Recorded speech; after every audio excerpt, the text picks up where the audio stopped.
السلام عليكم. اليوم المنتخب الرديف لعب في قطر، والاداء ديال المنتخب كما شاف الجميع ما كانش في المستوى، لكن تسربت اخبار على اللسان ديال المدرب اللي ما بغاش يدخل في التفاصيل، فانه تم التعطيل ديال الحافله اللي دات المنتخب من الفندق ديالو للملعب ما يفوق ساعة ديال الزمن، وهذا الشيء كيكون عمدا. اذا ماشي خدمة ديال الناس اللي باغية تخدم نقية. تاني حاجة حرموهم من واحد اللاعب اساسي ما يلعبش.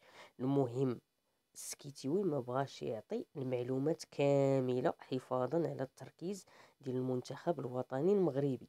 اذا علاش هادشي كامل؟ التاخير ديال الحافلة ما يفوق اكثر من ساعة، تحرمهم من لاعب ما يلعبش في التشكيلة الرسمية. واش السبب؟ علاش؟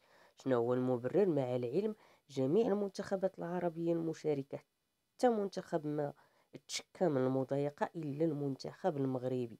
وهذا الشيء التحليل ديالو كيرجع للفضائح اللي شفناها على المنصة ديال اكس اللي فيها الحسابات الوهمية اللي كانت من الدولة المستضيفة اللي دارت هذا المشكل هذا المنتخب اللي هي قطر، والنظيرة ديالها ديال الجارش ديالنا الشرقية، هاد الجارة ديال السوء.